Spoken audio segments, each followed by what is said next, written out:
একদিন এই পৃথিবী ধ্বংস হয়ে যাবে, মানুষ ও পৃথিবীর সকল জীবজন্তু দৈত্য দানব মারা যাবে, জমিন আসমান কম্পিত হতে থাকবে, জমিন ফেটে যাবে, বাড়ি গাড়ি পাহাড় পর্বত ধুলোর মতো উড়তে থাকবে।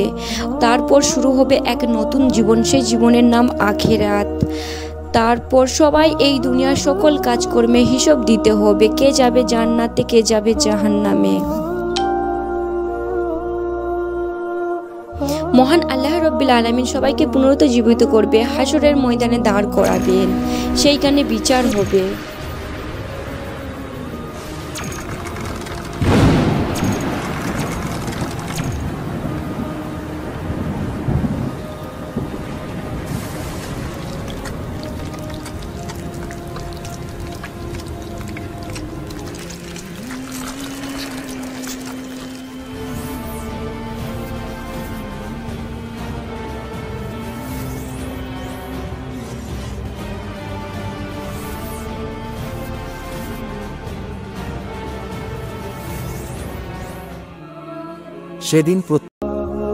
সেই দিন প্রত্যেক মানুষকে 5টি প্রশ্ন করা হবে। হাদিস শরীফে এসেছে, কিয়ামতের দিন কোন আদম সন্তান 5টি প্রশ্নের উত্তর দিতে ছাড়া এক পাও নড়তে পারবে না।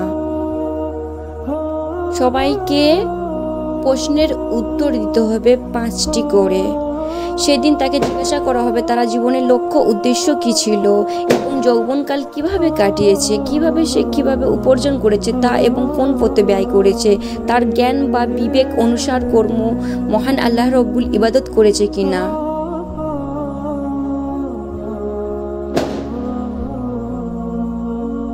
সে তার নিজের স্ত্রীকে আগুনে পুড়িয়ে হত্যা করেছে, তারপর সে জাহান্নামী।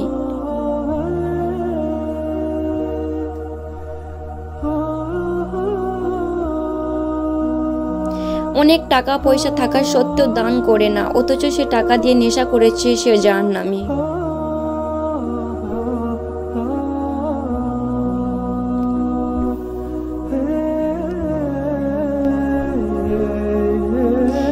সে একটি মেয়ের সাথে জিনা করেছে এবং সর্বদা খারাপ কাজ করেছে, তারপর সে জাহান্নামী।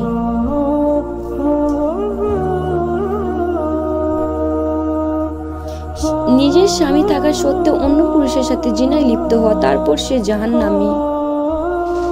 আল্লাহ আমাদের সমস্ত গুনাহগার মানুষকে বাঁচার তৌফিক দান করুক। ইসলামের দৃষ্টিতে সুদ ঘুষ এবং হারাম কাজ লিপ্ত হওয়া সত্ত্বেও তারপর সে জাহান্নামী। সুদ ঘুষ আমাদের জন্য একদমই হারাম করেছে ইসলাম ধর্মে। আল্লাহ ব্যতীত অন্যজনকে রবে শিরক করা এবং মূর্তি পূজা করেছে, তারপর সে জাহান্নামী। যারা তাদের কৃতকর্মের তারা অন্তকাল জন্য জাহান্নামে কঠিন শাস্তি ভোগ করতে থাকবে।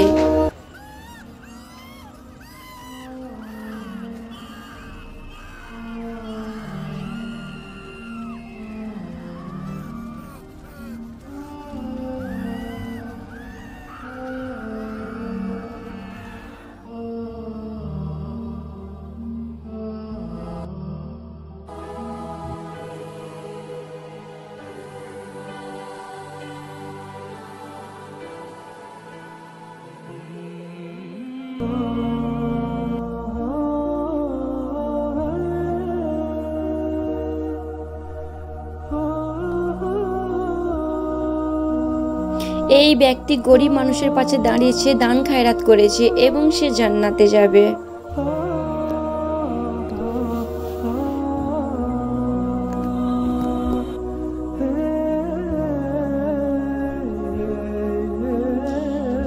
সে হালাল পথে টাকা রোজগার করেছে এবং নামাজ কালাম আদায় করেছে, তারপর সে জান্নাতে যাবে।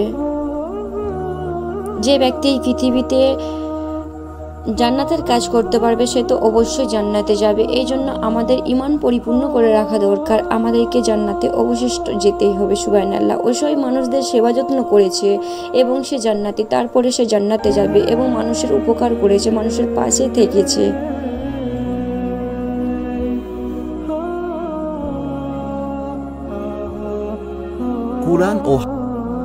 কুরআন হাদিসের কথা শুনে তওবা পাঠ করেছে, অতঃপর সে ঈমান এনেছে, মহান আল্লাহ রাব্বুল আলামিনের ওপর ঈমান এনেছে, অতঃপর সে জান্নাতে যাবে।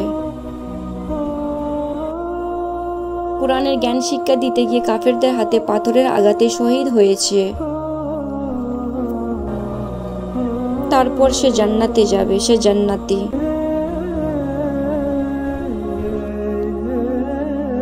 যারা তাদের ঈমান আমলের কারণে জান্নাতে যাবে, তারা অনন্তকালের জন্য জান্নাতের নাজ নিয়ামত উপভোগ করতে থাকবে, যা কখনো শেষ হবার মতো নয়।